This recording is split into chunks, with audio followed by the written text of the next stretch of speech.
दुष्ट आत्माओं का नाश। शुरू करते हैं दुष्ट आत्माओं की कहानी।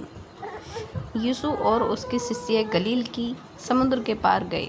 वह दुष्ट आत्मा ग्रस्त एक मनुष्य से मिले जो कब्रिस्तान में रहता था। वह निरंतर चिल्लाता रहता और अपने आप को पत्थरों से काटता था।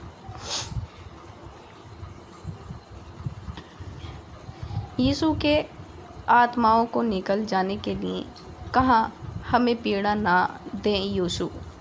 आत्माओं ने रो कर कहा, मेरा नाम सेना है। उस मनुष्य ने कहा, मुझ में बहुत सी दुष्ट आत्माएं हैं। देख, तुझे उससे निकलना होगा। यीशु ने कहा, तेरे पास कोई चुनाव नहीं है। दुष्ट आत्माएं डर गईं। वहाँ पर निकट ही सुअरों का एक बड़ा झुंड था। तब हमें सुअरों में भेज दें। यीशु ने दुष्ट आत्माओं को सुअरों में जाने दिया। पूरा झुंड नीचे ढलान पर झील के किनारे की तरफ दौड़ा और डूब मरा। जो लोग सुअरों को चराते थे, वह जो हुआ था जाकर शहर में सबको बता दिया। शहर के लोग कब्रिस्तान पर आए। उन्होंने देखा कि यीशु ने मनुष्य को चंगा कर दिया था।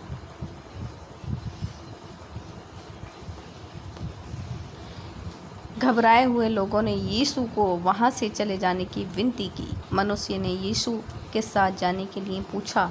यीशु ने जवाब दिया, इधर ही रह प्रत्येक को बता जो मैंने किया है। मनुष्य ने ऐसा ही किया और हर कोई अचंभित हुए।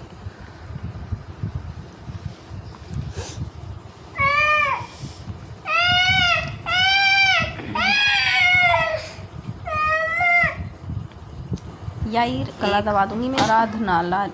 आराधनालय का अगुवा यीशु के पांवों में गिर पड़ा।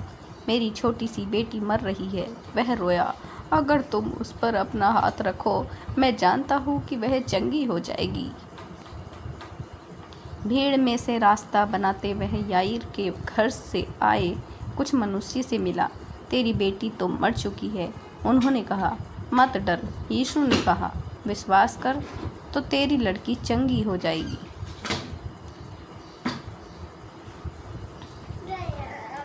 वह याईर के घर पहुंचे और लोगों को रोते हुए वहां पाया।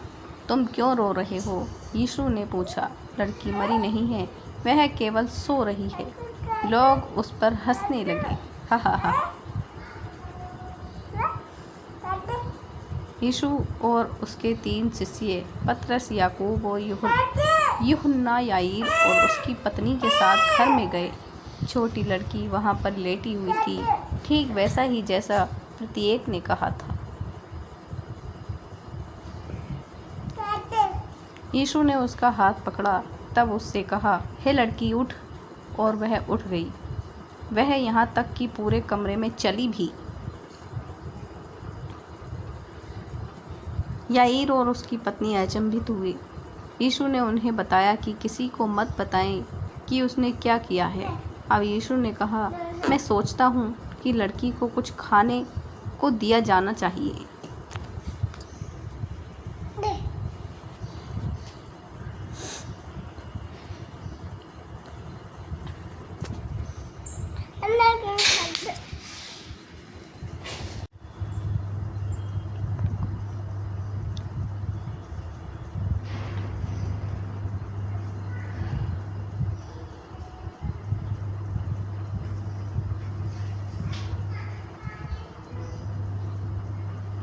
यीशु शिक्षा समाप्त कर चुका था।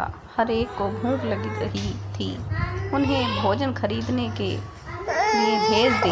उसके शिष्यों ने कहा, पर यीशु लोगों को दिखाना चाहता था कि वह परमेश्वर पर भरोसा कर सकते थे। क्यों ना तुम उन्हें भोजन दो? यीशु ने पूछा। उन सबके लिए भोजन खरीदने के लिए तो 1 साल का वेतन चाहिए। उसके शिष्य बोले, तुम्हारे पास कितना भोजन है? यीशु ने पूछा।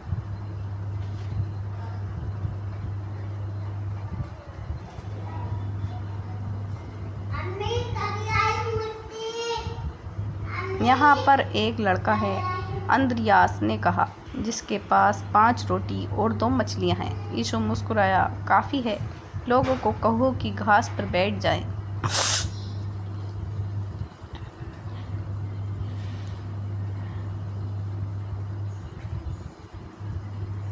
इस तरह लोग सब तरफ पहाड़ के पास बैठ गए। यीशु ने रोटी और मछली के लिए धन्यवाद किया। तब उसने सबको देने के लिए उन रोटियों को तोड़कर शिष्यों को दिया। यीशु के शिष्यों ने रोटी और मछली पूरी भीड़ को दे दी। वहाँ पर 5,000 पुरुष और बहुत सी स्त्रियाँ और बच्चे भी थे। सब ने भरपेट खाया। इसके बाद शिष्यों ने बचे हुए टुकड़े इकट्ठा किए। केवल 5 रोटी और 2 मछलियों से 12 टोकरी भर गई थी। लोग जानते थे कि वह उनकी देखरेख के लिए परमेश्वर पर भरोसा कर सकते थे। तो दोस्तों, आपको ये कहानी कैसी लगी? इसे लाइक और हमारे चैनल को प्लीज़ सब्सक्राइब करना। और हमारी कहानियों में बहुत सारी शोर और आवाज़ों की